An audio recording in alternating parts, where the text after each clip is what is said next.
Merci, Dr Kamoun. Donc, je remercie à mon tour les organisateurs de ce congrès de m'avoir associé à cet après-midi dédié au rachis, et on m'a parlé de vous parler de dysgraphisme. Donc, les dysgraphismes, c'est une anomalie congénitale du développement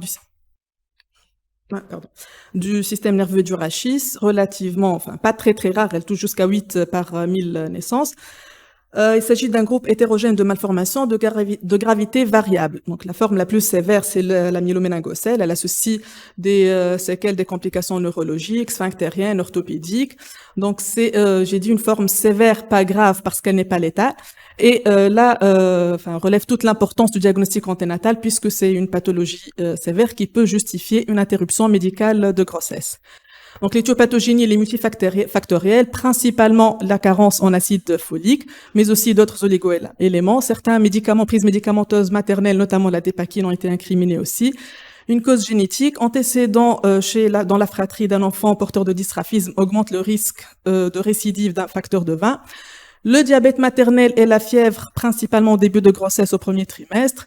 Race, ethnie, enfin, c'est un point d'interrogation, ça n'a pas été vraiment prouvé. Donc, principalement, effectivement, les dysgraphismes sont de siège bas, principalement thoracolombaire, lombaire et lombosacré, mais aussi cervical et thoracique. Donc, je vais passer rapidement sur l'embryologie, ça a été très bien expliqué par Dr Shelley. Juste, j'insiste encore une fois que ça débute très précocement, bien avant le diagnostic clinique et biologique de la grossesse, en 3 étapes, donc la gastrulation, l'anorulation primaire et la mise en place du tube neural, l'anorulation secondaire, et enfin, la moelle normale. Donc, la moelle normale, comme l'a dit Dr Ben Saïd, le développement du rachis, il se fait plus rapidement que la moelle, et c'est pour ça que vers la 10e semaine d'aménorrhée, ils sont tous les deux au même niveau. Et puis, on aura un décalage, c'est-à-dire vers 22 semaines d'aménorrhée, la moelle, elle est située à peu près au niveau de L3. Donc, ça, c'est un repère qu'on va utiliser pour la moelle basse à peu près au niveau du île rénal. Et à 32 semaines d'aménorrhée, la moelle, elle monte encore un peu plus au niveau du disque L1, L2, et elle s'approche à peu près du siège définitif adulte.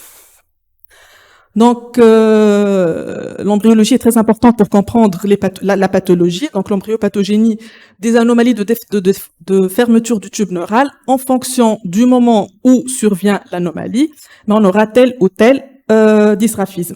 Si l'anomalie survient au moment de la gastrulation, donc ça touche le disque trilaminaire, on aura les diastématomyélies et les kystes neuroentériques.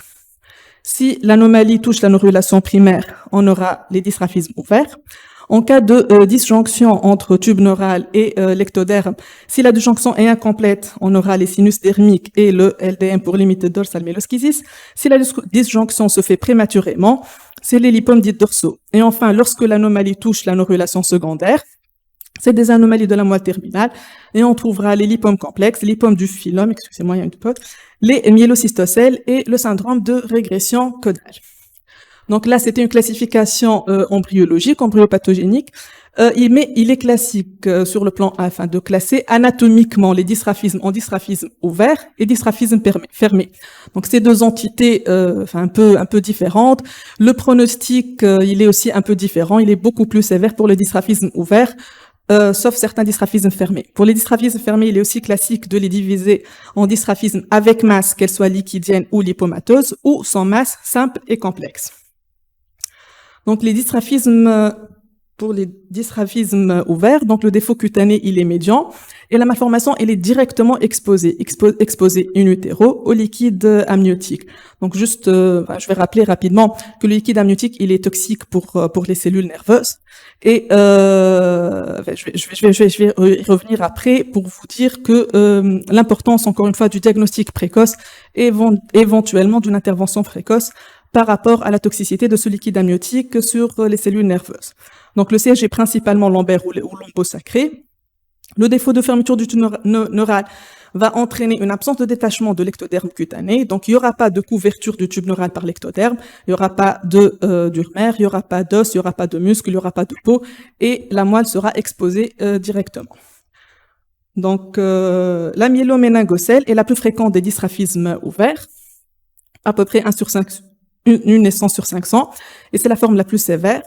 Donc, dans ce cas, la placode, elle est surélevée, là où le pointeur ne marche pas, la placode, elle est surélevée par rapport à la surface cutanée. On va voir après que c'est très important pour le diagnostic parce que ça va faciliter énormément le diagnostic in utero. Contrairement à la myélocèle, où la pathogénie elle est relativement la même que la myéloméningocèle, sauf que la placode, dans ce cas, elle est au même plan cutané, ce qui rend le diagnostic échographique plus difficile.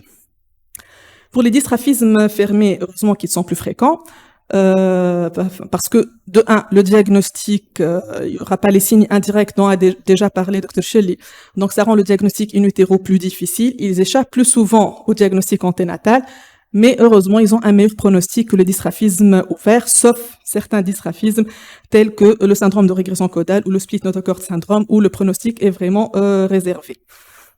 Donc, pour les dystrophismes fermés avec masse, je commence par la méningocèle. De siège, là aussi, encore principalement lombaire et souvent asymptomatique, en raison, vu que c'est un dystrophisme fermé. Et dans ce cas, on a une hernie de la dure mère et de l'arachnoïde à travers un défaut de fusion des arcs vertébraux. Et cette poche, ce sac, ne contient pas de tissu neural. Donc, contrairement à la myélocystocèle, dans ce cas, la poche, elle contient une partie de la moelle qui va s'étaler au niveau de cette poche ou de ce sac. Donc, dans ces deux cas, le pronostic neurologique il est plus favorable qu'en cas de dystrophisme fermé. Une nouvelle entité récemment décrite, la LDM, la Limited Dorsal Myeloschisis. Dans ce cas, on a, il y a deux formes, les formes avec sac et les formes sans sac. Et encore une fois, je le dis, je le redis, les formes sans sac sont plus difficiles à diagnostiquer en anténatal. Et d'ailleurs, il n'y a aucun cas, à ma connaissance, publié dans la littérature pour LDM sans sac in utero. Donc, dans ce cas, la moelle, elle est attirée en arrière dans la poche, dans le sac, et elle est attachée au fond de ce sac.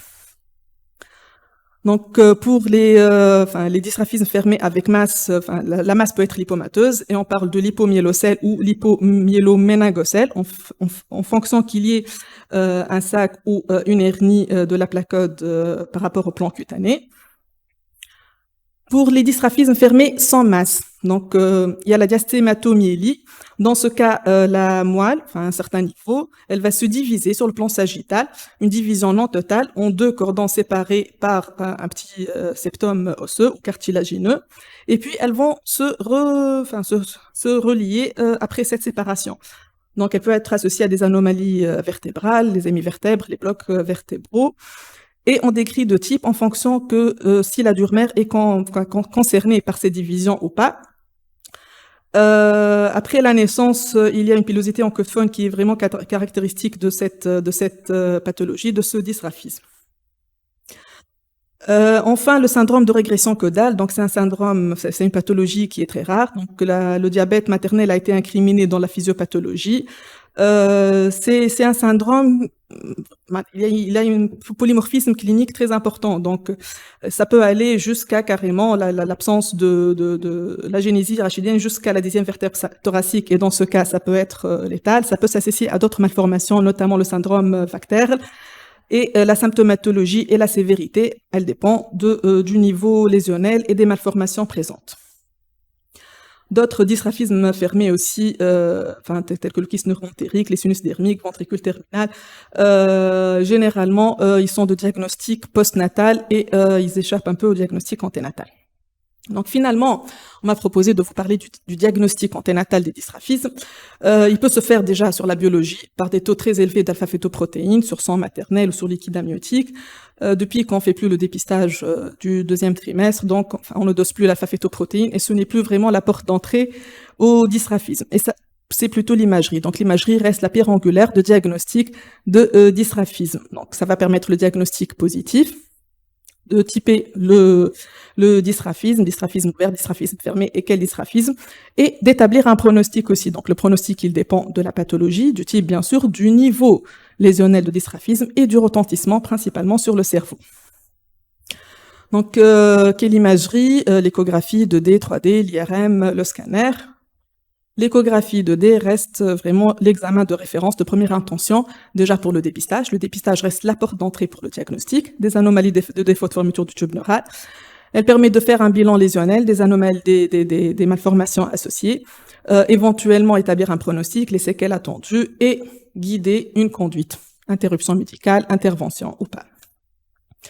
L'échographie 3D, oui, elle peut être intéressante. Le mode os peut être intéressant pour évaluer le rachis, établir un niveau lésionnel, mais donc je vous rappelle que pour avoir de bonnes coupes 3D, il faut déjà partir de bonnes coupes 2D pour avoir ces coupes. Quelle est la place de l'IRM? Donc l'IRM est intéressante dans le bilan des masses postérieures des parties molles, mais ça reste encore une fois un examen de deuxième voire de troisième intention à demander. Donc, encore une fois, l'échographie de dépistage reste l'examen de référence. Certains auteurs pensent que l'IRM peut être intéressante en cas d'obésité maternelle, de mauvaise échogénicité, c'est-à-dire de mauvaises conditions d'échographie fétale. Le scanner osseux-fœtal, il peut être intéressant pour la détection des malformations rachidiennes vertébrales associées au dysraphisme, encore une fois pour faire un bilan lésionnel de ces dysraphismes. Donc finalement, comment on va faire le diagnostic? Bien sûr, on part du dépistage. Dr. Chelly l'a très bien expliqué, premier ou deuxième trimestre. Moi, par contre, je vais commencer par le deuxième trimestre. Donc il y a des signes indirects au niveau du cerveau, des signes directs de rachis et bien sûr le bilan lésionnel à la recherche de malformations associées. Donc je tiens vraiment à rappeler que les signes indirects ils sont présents en cas de dysraphisme ouvert. Pourquoi? Parce que c'est très simple. Lorsqu'il y a une ouverture, il va y avoir une fuite de LCR à travers cette ouverture.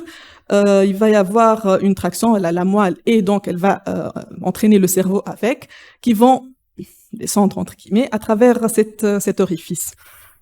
Donc le premier signe indirect, c'est la forme en citron. Pourquoi? Parce que tout simplement, lorsqu'il y a la moelle et le cerveau qui seront engagés ou ptosés, le crâne il va s'aplatir dans la région frontale et ça va donner cet aspect de forme un peu en citron.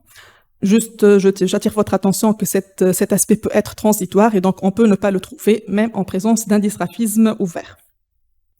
Donc deuxième signe, c'est la ventriculomégalie ou la colpocéphalie. Donc pourquoi au maximum on peut avoir une hydrocéphalie? Donc pourquoi cette hydrocéphalie ou cette ventriculomégalie? Donc l'attraction du cerveau vers le bas à cause de ce défaut de fermeture du tube neural, on aura une obstruction du trou de Magendie. Et donc, il va y avoir accumulation de liquide céphalorachidien qui va plus circuler normalement puisque le trou il est complètement bouché. Donc, il va y avoir une accumulation de liquide céphalorachidien et c'est ce qui va donner cette ventriculomégalie et cette hydrocéphalie. Enfin, la malformation de Chiari 2 qui est toujours associée à un dysraphisme ouvert, elle associe la colpocéphalie, des pédoncules cérébraux. Voilà. Les pédoncules cérébraux, c'est pas très visible ici parce qu'il y a le cône d'ombre qui sont attirés et l'image du cervelet qui est engagée, l'image de banana sign. Dr. Chelly en a déjà parlé. Donc à côté de ces signes indirects, il existe les signes directs directement au niveau du rachis et ils trouvent tout leur intérêt dans les dysraphismes fermés puisqu'on n'aura pas de signes de signes directs. Donc, il faut aller bien examiner le rachis dans les trois plans, rechercher ce défaut de fermeture, et juste qu'il n'y a pas de corrélation entre la taille du défect et la sévérité des signes indirects en cas de dysraphisme ouvert. Donc, il faut bien examiner les membres inférieurs, s'il existe une malposition des pieds beaux, et aussi la mobilité. Ça peut être aussi un élément pronostic à prendre en considération. Donc, finalement, dysraphisme ouvert fermé. Comme je l'ai dit, pour les dysraphismes ouverts, généralement les signes indirects, ils sont au premier plan, et ce sont eux qui vont orienter l'examen du rachis et poser le diagnostic. Donc pour la myéloméningocèle, en plus de signes indirects, elle se présente sous forme de formation liquidienne contenant des travaux nerveuses. Donc le diagnostic, il est généralement évident, assez facile à faire, contrairement à la myélocèle. Pour la myélocèle, l'absence de poche rend le diagnostic plus difficile. Donc vous voyez là, sur ce cliché, vraiment, la lésion, elle est vraiment un peu minime. elle peut échapper au diagnostic. Et là, c'est l'importance des signes indirects, l'examen du pôle céphalique. Il revêt toute son importance pour le diagnostic de la myélocèle. Pour les dysgraphismes fermés, il n'existe pas de signe indirect. Donc, c'est l'examen direct du rachis. Pour le LDM, donc ça va se présenter sous forme de sac, contenant des travées de moelle attirées vers le haut et qui vont s'attacher au niveau du fond de ce sac. Donc, ça peut prêter à confusion avec le diagnostic de myéloméningocèle. Ceci dit, le pronostic il est différent, donc vraiment il faut bien poser la différence entre LDM et myéloméningocèle, principalement par l'absence de signes indirects et de retentissement sur le cerveau pour le LDM. Il existe une entité cependant charnière entre LDM et myéloméningocèle, c'est la myel-LDM, et donc qui associe les signes échographiques rachidiens directs de LDM et des signes neurologiques cérébraux de myéloméningocèle. Et le pronostic il est variable en fonction de la sévérité des signes neurologiques, des signes cérébraux. La méningocèle se présente sous forme d'une poche, donc poche liquidienne, ne contenant pas du tout de travée nerveuse. Donc il va bomber dans le liquide amniotique. Donc il faut faire attention en cas de myélocèle, de bien dérouler cette poche dans les deux axes pour voir s'il existe des travées de moelle ou pas. Et dans ce cas, ça sera un LDM et non pas une myélocèle. Donc la diastématomyélie, le diagnostic échographique in utero, il est pas toujours évident. La porte d'entrée, ça peut être diagnostiqué devant une moelle attachée basse. Donc, lorsqu'on examine la moelle, elle n'est pas au niveau du île rénal, elle est plus basse. Et donc ça peut s'associer dans 75% des cas à une diastématomyélie. Et ça va attirer notre attention sur l'examen du rachis. Donc, il faudra examiner le rachis, s'il existe des anomalies associées, telles qu'une hémivertèbre, un bloc vertébral, des vertèbres en aile de papillon. Et l'IRM, dans ce cas, trouve vraiment un intérêt pour diagnostiquer, déjà confirmer le diagnostic et établir le niveau de la lésion. La moelle basse, dans l'absolu, principalement tous les dysgraphismes peuvent être associés à une moelle basse. Donc, il existe une association dysgraphisme et une moelle attachée basse. Cependant, ça peut être une malformation à part entière, donc une moelle basse comme entité pathologique. Comme j'ai dit tout à l'heure, à peu près, c'est le niveau L2, à peu près, c'est le île rénal à l'écho morphologique. Donc, lorsque le cône terminal de la moelle est examiné plus bas que le île terminal, on parle de moelle basse. Le pronostic, il est relativement pas très mauvais. Pour le syndrome de régression caudale, donc comme j'ai dit tout à l'heure, c'est un syndrome qui associe plusieurs malformations à des degrés variables, sévérité variable. Donc je rapporte là le cas de mon ami Emira Ayeshi qui a été diagnostiqué au premier trimestre, donc à l'échographie du premier trimestre. C'est un fœtus, c'est un embryon qui est porteur du tableau complet. Donc, on a le cloaque là, la génésie sacrée. Il avait une agénésie rénale unilatérale. Donc, on voit là aussi la génésie sacrée. Une artère ombilicale unique. Donc, cette grossesse est terminée par une interruption médicale de grossesse. Et enfin, les lipomes lombosacrés, soit du phylum terminal qui se présente sous forme d'une masse échogène au niveau du cône terminal de la moelle, ou les lipomyéloméningocèles, cette masse échogène, qui est d'origine lipidique, peut être surmontée par une petite poche liquidienne anéchogène, ou en hypersignal ou hyposignal en fonction de la séquence de l'IRM. Donc finalement, ce qu'on peut retenir pour les dysgraphismes au deuxième trimestre, les dysgraphismes ouverts, faire très attention aux signes indirects qui sont souvent la porte d'entrée, mais aussi bien examiner le rachis. Par contre, pour les dysgraphismes fermés, c'est l'examen minutieux du rachis qui va permettre le diagnostic. Donc là, on était à 22 semaines d'aménorrhée. Le diagnostic, à l'échographie morphologique, le diagnostic va se faire entre 22 et 24 semaines d'aménorrhée, assez tardif. Éventuellement, ça va aboutir à une interruption médicale de grossesse aussi tardive. Et donc, voilà, je vais pas insister beaucoup sur le diagnostic et le dépistage précoce de ces malformations. Donc, peut-on diagnostiquer les dystrophismes au premier trimestre? Là aussi, Dr. Shelley, on a touché un mot, et oui, on peut le faire au premier trimestre.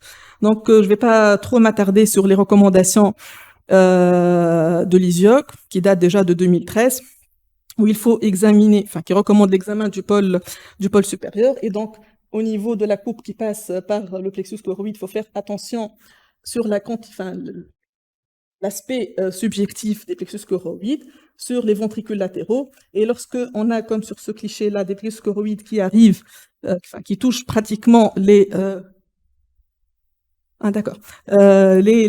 contours de la boîte crânienne, c'est que probablement il n'y a pas assez de liquide amniotique. Pourquoi? Parce que probablement il y a une fuite de liquide amniotique à travers un dystrophisme ouvert. Et dans ce cas, il est recommandé d'aller examiner de façon minutieuse le rachis au premier trimestre. Donc, bien avant ces recommandations, cette première publication, elle date de 97. L'équipe de Jean-Pierre Bernard, ils ont remarqué que les fœtus chez qui on a diagnostiqué un dystrophisme ouvert, là encore une fois, c'est des dystrophismes ouverts, au deuxième trimestre, ils sont revenus sur les clichés d'échographie de ces fœtus au premier trimestre. Ils ont trouvé que les contours de la boîte crânienne avaient un aspect qui rappelle un peu l'aspect, le crâne en citron décrit au deuxième trimestre. Et ils ont décrit ce signe-là sous le signe du gland. Donc, quelques années plus tard, ils ont repris les mêmes clichés. Ils ont remarqué un autre signe qui est le parallélisme des fentes de Bichat.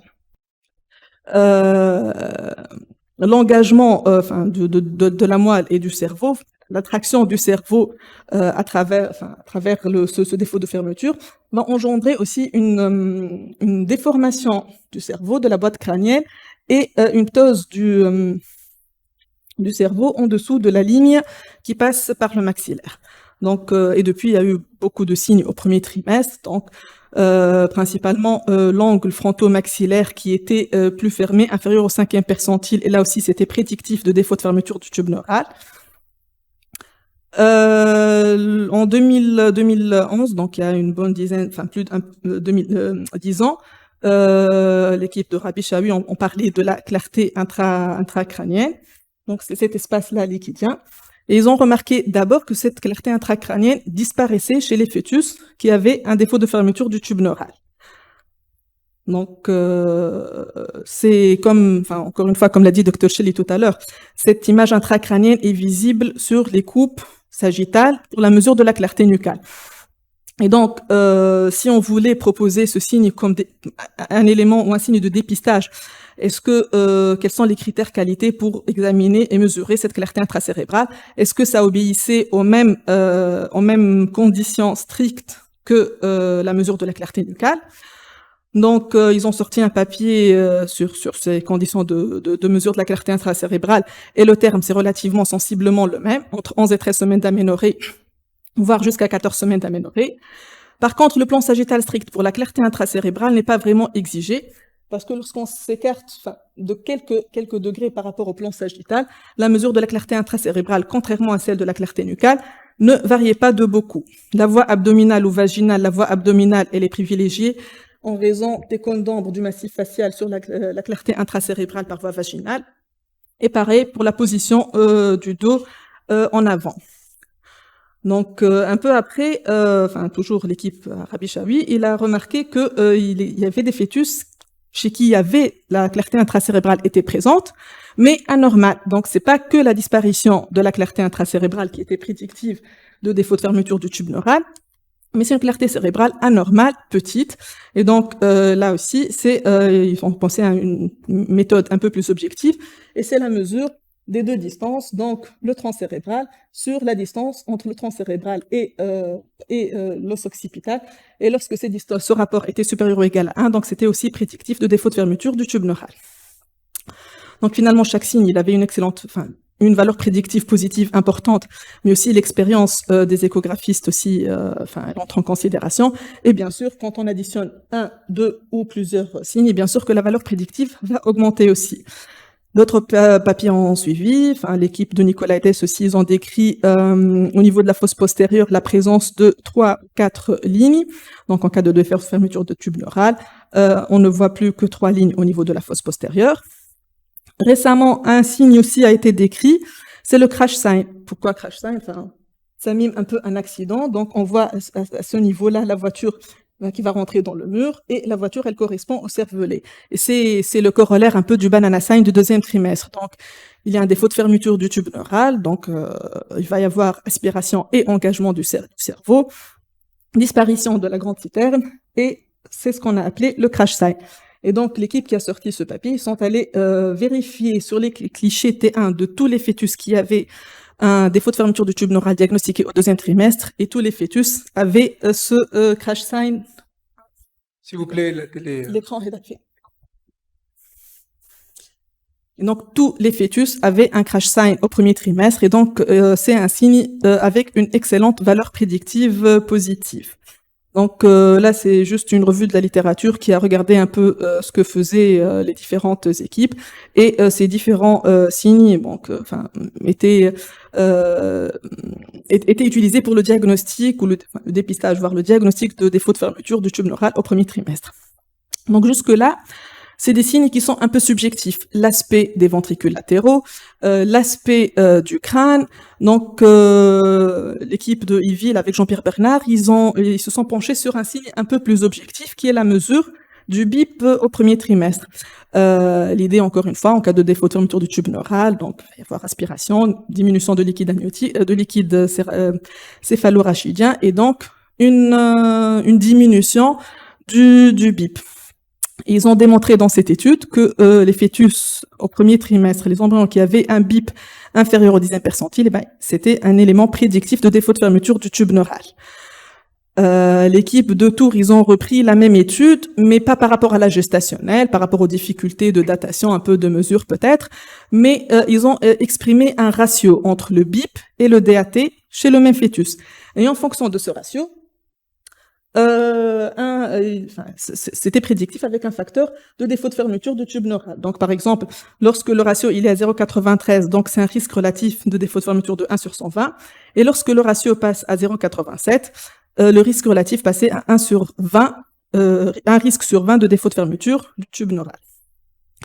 Donc, juste, j'ai remis les coupes, les coupes de dépistage du premier trimestre pour vous montrer que ces différents signes, tous sont vus au niveau des coupes exigées déjà sur le cahier des charges de l'échographie de dépistage du premier trimestre. Donc, il faut juste y penser, regarder un peu plus, faire un peu plus attention à la clarté intracérébrale, aux ventricules latéraux, au cervelet, et en cas d'anomalie, aller examiner de plus près le rachis.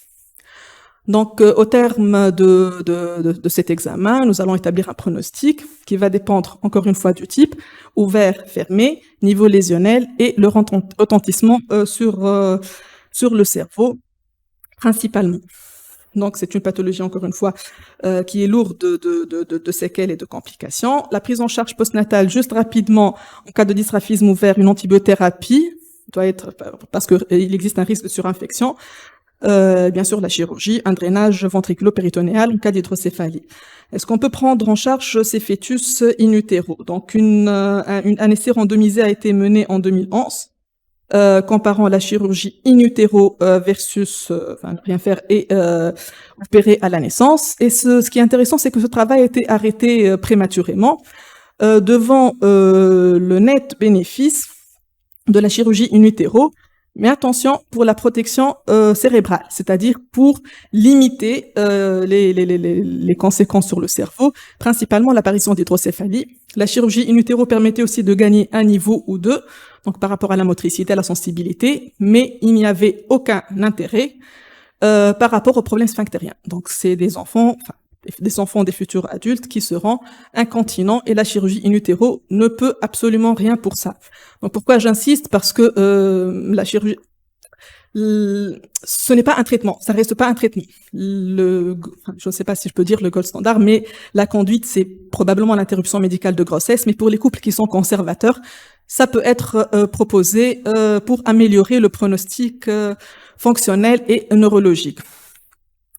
Donc, deux techniques sont décrites, soit l'open chirurgie, donc on va sortir l'utérus, faire une hystérotomie, exposer le rachis et opérer un peu, enfin c'est des neurochirurgiens qui vont opérer un peu la technique post-natale. Ou bien par voie fétoscopique, soit utérus, enfin abdomen ouvert, utérus fermé. Et donc, c'est plutôt par voie fétoscopique qu'on va mettre une plaque pour essayer de protéger la moelle épinière, justement, de la toxicité du liquide amniotique. Donc, globalement, pour comparer ces deux techniques, la fétoscopie était associée à plus de déhiscence des sutures. Bien sûr, les sutures sont moins solides par voie fétoscopique ou célioscopique. Et donc, plus de chirurgie postnatale. Et il y avait plus de rupture prématurée des membranes en cas de fétoscopie. La chirurgie ouverte, bien sûr, elle expose à plus de ruptures utérines, donc plus de morbidité maternelle. Et la réparation était plus complète en cas de chirurgie ouverte. Et enfin, il vaut mieux prévenir que guérir. Donc la prévention, ça fait maintenant un bon moment qu'on le sait. La prévention primaire ou secondaire, en prévision d'une grossesse ou en cas d'antécédent de défaut de fermeture du tube neural, repose sur la prescription d'acide folique en pré-conceptionnel, puisque le tube neural se ferme bien avant le diagnostic de grossesse. Donc une fois le diagnostic fait, c'est trop tard pour aller supplémenter la patiente et bien sûr ajuster les prises médicamenteuses en gardant à l'esprit le pronostic maternel.